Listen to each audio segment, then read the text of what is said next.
Assalamualaikum warahmatullahi wabarakatuh. Selamat siang semuanya. Kembali lagi bersama saya di mata kuliah dasar K3. Pada kesempatan kali ini, di pertemuan yang ke-6 ini kita akan membahas mengenai penyakit akibat kerja dan penyakit akibat hubungan kerja. Masih lanjutan dari salah satu dari SMK 3, dan memang salah satunya adalah untuk penanganan atau upaya pencegahan dari penyakit akibat kerja. Ya, kita ketahui dulu apa dari pengertian penyakit akibat kerja. Penyakit akibat kerja adalah penyakit yang disebabkan oleh pekerjaan dan atau lingkungan kerja. Ini definisi dari Peraturan Presiden Nomor 7 Tahun 2019. Kemudian menurut WHO,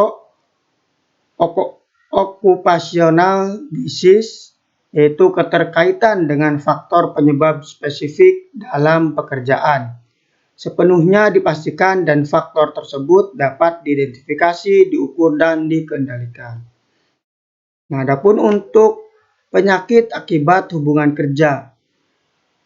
Penyakit akibat hubungan kerja ini yaitu penyakit yang timbul karena hubungan kerja adalah penyakit yang disebabkan oleh pekerjaan atau lingkungan kerja. Ini berdasarkan Kepres RI nomor 22 tahun 93. Dan menurut ILO dan WHO ini mengartikan penyakit akibat hubungan kerja adalah penyakit yang berhubungan dengan faktor pekerjaan, lingkungan kerja, proses kerja, cara kerja, maupun risiko lain yang terkait di mana sebelumnya pekerja yang bersangkutan tidak menderita penyakit tersebut. Ini dalam bahasa Inggrisnya disebut work-related disease. Nah, ini perbedaan antara penyakit akibat kerja dan penyakit akibat hubungan kerja. Nah, terjadinya hanya di antara populasi pekerja. Artinya ini dalam lingkup tempat kerjanya. Nah, adapun kalau penyakit akibat kerja, hubungan akibat kerja ini terjadi juga pada populasi penduduk. Artinya ini bisa di luar tempat kerja atau di tempat tinggal dari si pekerjanya, menyebabkan bisa tertularnya kepada orang lain ataupun orang terdekat ataupun keluarganya. Kemudian penyebabnya spesifik, artinya ditemukan di tempat kerja saja. Nah, kalau di penyakit hubungan kerjanya itu penyakit multifaktor. Ini bisa berkaitan karena di luar tempat kerja pasti banyak sekali faktor-faktor yang menyebabkan hubungan kerja. Kemudian adanya paparan di tempat kerja merupakan hal yang penting. Nah, kalau di penyakit akibat hubungan kerjanya, pemaparan di tempat kerja mungkin merupakan salah satu faktor. Itu karena tadi di luar tempat kerja pasti banyak faktor yang menyebabkan penyakit tersebut. Nah, tercatat dan mendapatkan ganti rugi. Artinya si pekerja itu mendapatkan pelayanan kesehatan ataupun jaminan kecelakaan kerja, kemudian ada juga kartu BPJS Ketenagakerjaan.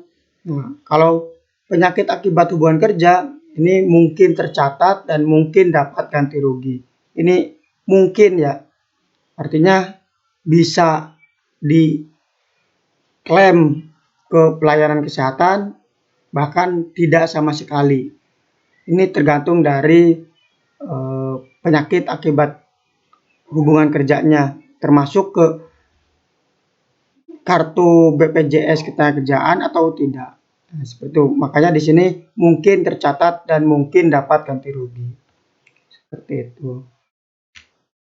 Oke, penyebab penyakit akibat kerja. Ini ada 5, yaitu dari golongan fisik, kemudian golongan kimia, golongan biologi, golongan fisiologi atau ergonomi, dan golongan mental psikologi.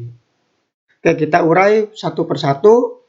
Untuk faktor fisik, ini salah satu contohnya yaitu dari kebisingan. Artinya suara dari mesin terlalu tinggi desibelnya menyebabkan ketulian atau gangguan pendengaran. Kemudian suhu yang terlalu tinggi akan menyebabkan head cramp atau suhu yang terlalu rendah akan menyebabkan kedinginan, hipotermia. Kemudian kelembaban. Ada lagi kecepatan aliran udara atau angin, getaran atau vibrasi mekanis, kemudian radiasi, gelombang elektromagnetik, dan tekanan udara atau atmosfer. Nah, adapun untuk faktor kimia, ini berupa gas, kemudian uap, debu, kabut, atau foam, asap, laruran, dan zat padat. Nah, kemudian untuk golongan biologi. Golongan biologi ini yaitu salah satunya adalah bakteri, kemudian virus, tumbuh-tumbuhan, dan hewan. Dan golongan fisiologi atau ergonomi, ini sikap dan cara kerja, dan jam kerja dan istirahat. Ada lagi yang terakhir adalah golongan psikososial. Artinya suasana kerja, hubungan antara karyawan dan pengusaha, pemilihan kerja, dan lain-lain. Nah, ini mental dari si pekerjanya itu, misalkan mendapatkan bulian ataupun hinaan atau cercaan dari senior ke junior ataupun dari sesama kerja. Nah, itu faktor dari psikososial. Oke, paham ya? Selanjutnya ke pencatatan dan pelaporan. Artinya ketika ada penyakit akibat kerja itu harus dilaporkan dan harus dicatat. Ini berkaitan dengan laporan rutin ke instansi terkait ataupun ke pusat. Ini untuk keperluan dari tadi SMK 3. Nah, siapa yang harus melakukan pencatatan dan pelaporan? Yaitu dilakukan oleh pemberi kerja, artinya si yang punya pekerjaan, direktur utama ataupun yang pemilik perusahaan. Artinya mereka memberikan fasilitas kesehatan berupa diagnosis penyakit akibat kerja ke pekerja-pekerja. Ini harus dicatat dan dilaporkan. Dan fasilitas pelayanan kesehatan yang memberikan pelayanan kesehatan penyakit akibat kerja. Ini bisa berupa dari intern perusahaannya yang punya misalkan klinik kesehatan, perusahaan X mengadakan pelayanan kesehatan untuk mendiagnosis penyakit akibat kerja.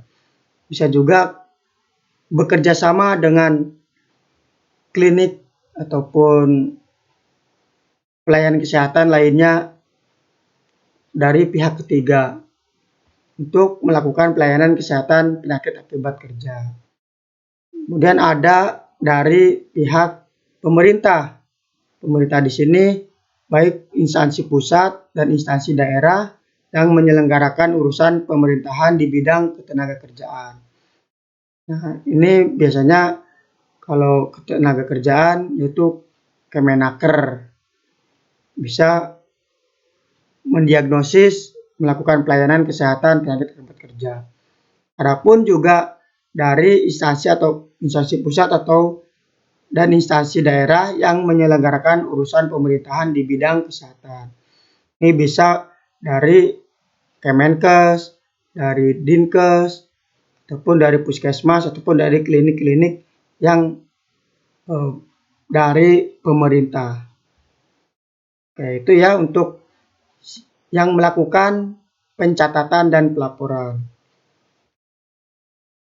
Nah, apa saja yang harus dicatat dan dilaporkan? Isi dari pencatatan tersebut ini berupa data pribadi, kemudian identifikasi, penyakitnya, kemudian yang terlibat siapa saja, dan dokter yang harus menangani dari penyakit pekerja ini siapa. Nah, itu ditulis di sini, yaitu pertama nama pasien, nomor induk pegawai, jenis kelamin, umur, tanggal kejadian kecelakaan atau penyakit akibat kerja, kemudian alamat rumah si pekerjanya, kemudian pekerjaan dahulu dan sekarang, kemudian pekerjaan saat terjadi kecelakaan atau PAK, lama bekerja, shift kerja, waktu kerja. Nah, kemudian disertakan juga supervisi saat kejadian. Supervisi ini berarti kayak koordinator si pekerja tersebut di lapangan siapa, atau yang penanggung jawab dari divisi yang ada di pekerja, seperti itu. Kemudian juga ini nama dan alamat dokter yang merawat. Artinya harus jelas di sini siapa yang harus, karena di diagnosis penyakit akibat kerja itu dilakukan oleh dokter ataupun dokter spesialis. Ini harus dokternya dokter resmi ya. Bagi kalau misalkan di pemerintahan, pasti dokternya sudah memiliki NIP, seperti itu. Oke, lanjut ya. Adapun untuk diagnosis penyakit akibat kerja, ini tahapan untuk pencatatan dan pelaporan apa yang harus diagnosisnya, yaitu diagnosis klinis. Diagnosis klinis ini lebih ke kesehatan individunya atau kesehatan si pekerjanya, mulai dari kesehatan mata, kemudian tubuhnya, kemudian hidung, telinga, dan sebagainya. Itu riwayat kesehatan pribadi dari si pekerjanya. Jadi, kemudian pajanan yang dialami. Pajanan ini lebih, misalkan faktor yang menyebabkan penyakit kerja itu apa? Pajanan kebisingan kah? Pajanan ke bakteri kah? Atau jamur kah? Ke kimia kah? Dan sebagainya. Kemudian hubungan pajanan dengan diagnosis klinis. Misalkan hubungan pajanan ini ke kebisingan. Nah, hubungannya ke diagnosis klinis ini pasti si pekerja itu gangguan pendengaran. Seperti itu. Kemudian jumlah pajanan yang dialami, misalkan ada lebih dari satu. Tadi pajanan karena kebisingan, kemudian karena ada bakteri, kemudian ada juga karena virus. Nah, itu didiagnosis berapa banyak pajanannya. Kemudian peranan faktor individu.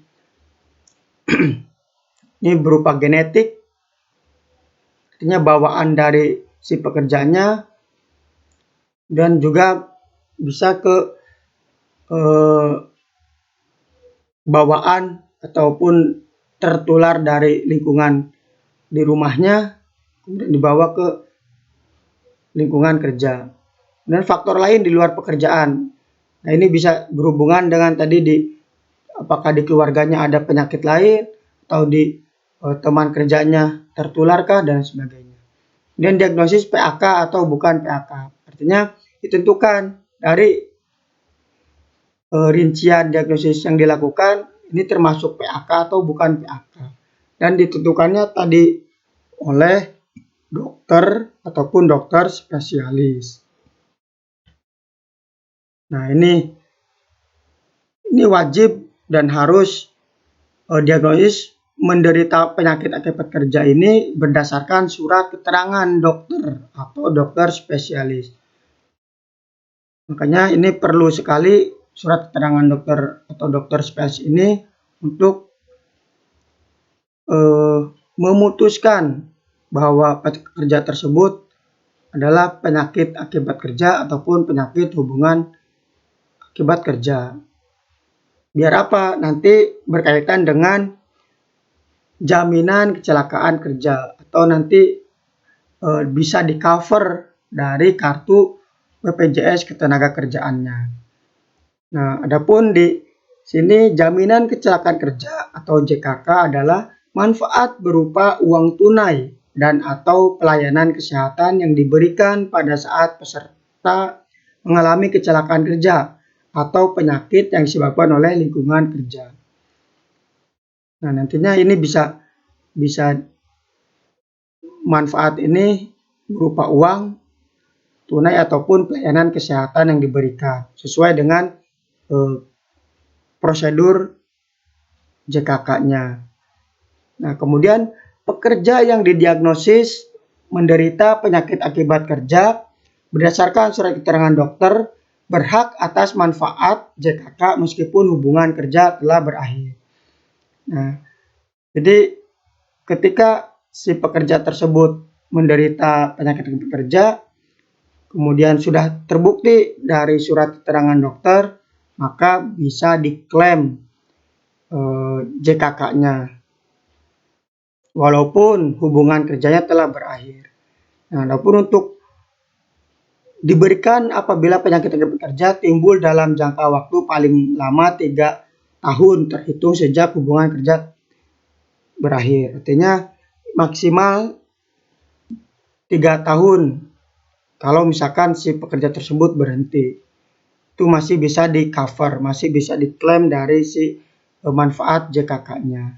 Oke, paham ya?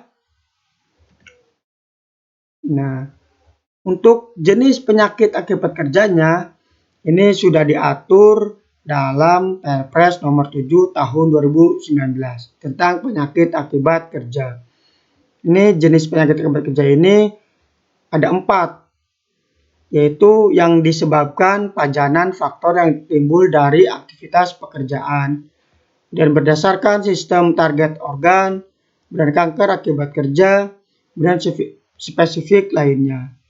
Nah, silakan kalian download Perpres nomor 7 tahun 2019 ini, kemudian baca di situ, disimak mengenai jenis penyakit akibat kerja. Nah, tampilannya seperti ini, bahwa untuk di jenis penyakit akibat kerja itu, pertama ada jenis klasifikasi pertama. Ini contohnya tinggal dibaca ya. Ada disebabkan oleh faktor kimia,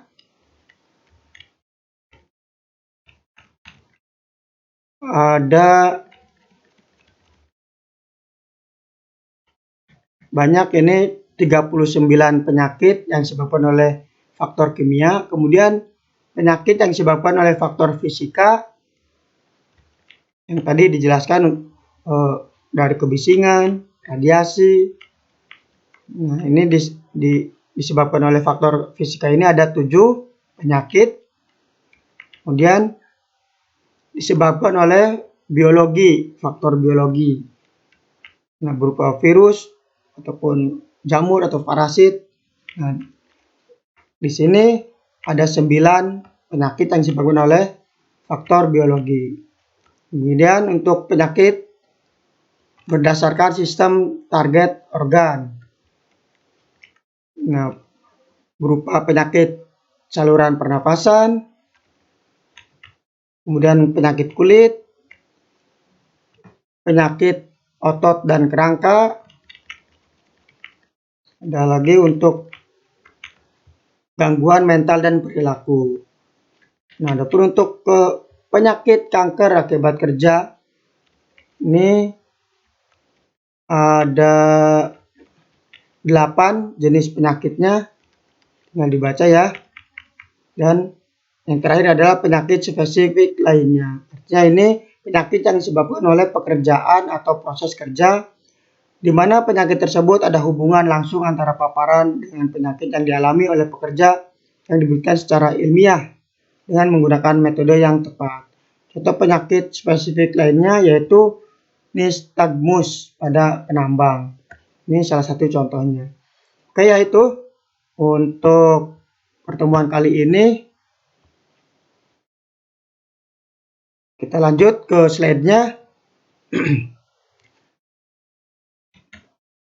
Nah, untuk pencegahan dari penyakit akibat kerja ini ada 3 yang harus dilakukan. Ada pencegahan primer, sekunder, dan tersier.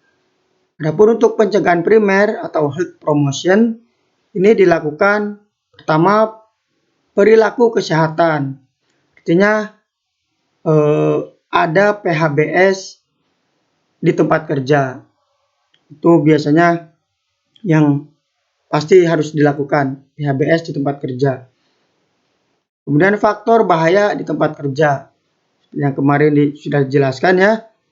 Kemudian perilaku kerja yang baik. Artinya ini sudah mengetahui fungsi, tugas, kemudian cara mengoperasikan mesinnya, cara memakai alat pelindung dirinya. Nah, itu diterapkan atau kepatuhan dari memakai alat pelindung diri ataupun prosedur-prosedur yang ada di sana.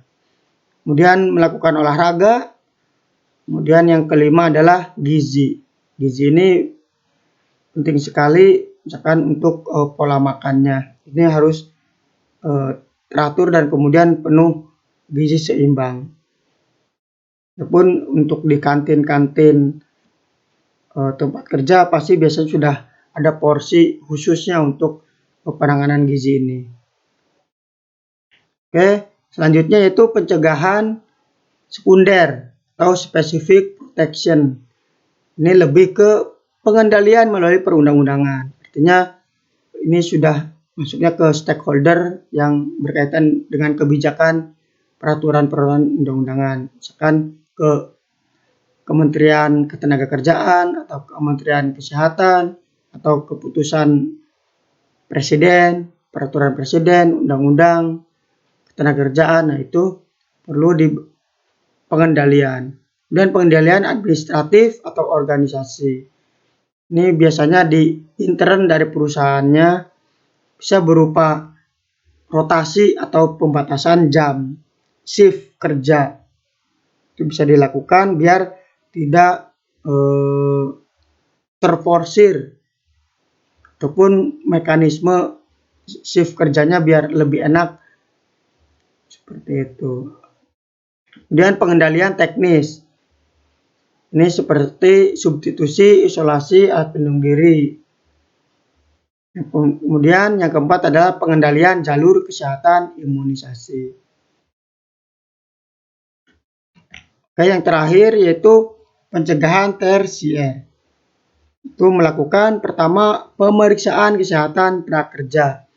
Artinya ketika rekrutmen pekerjaan itu bisa si pekerja itu dituntut untuk melaporkan surat keterangan sehat. Bisa melalui puskesmas ataupun dinas setempat yang menyertakan surat keterangan dokter asli. Ataupun ada di tempat kerjanya. Melakukan check up, medical check up untuk perekrutan prakerja. Kemudian yang kedua adalah pemeriksaan kesehatan berkala. Artinya ketika sudah diterima di tempat kerjanya, ini rutin. Misalkan setiap 3 bulan sekali ataupun per semester. Kemudian pemeriksaan lingkungan secara berkala. Lingkungan ya berarti tentang kebersihannya, kenyamanannya. Kemudian apakah ada berceceran oli, nah itu untuk selalu dirawat kesehatan lingkungannya. Dan surveillance, ini pengkajian dari semua penyakit ataupun jenis-jenis bakteri, virus dan sebagainya. Kemudian pengobatan segera bila ditemukan gangguan pada pekerja. Nah, artinya untuk standby terus klinik kesehatan terutama di tempat kerjanya ataupun minimalnya ada alat P3K di tempat kerja. Kemudian pengendalian secara segera di tempat kerja. Ya, kalau misalkan ada terjadinya darurat bencanaan ataupun darurat kebakaran, ini harus segera dikendalikan. Bisa dibentuk tim seperti yang kemarin dijelaskan, bisa juga langsung khusus untuk dilaporkan ke dinas terkait ataupun tim medis lainnya. Oke, untuk pertemuan kali ini saya cukupkan. Kurang lebihnya mohon maaf. Kita lanjut diskusinya di WhatsApp. Pertanyaan silakan diajukan di WhatsApp ya. Assalamualaikum warahmatullahi wabarakatuh.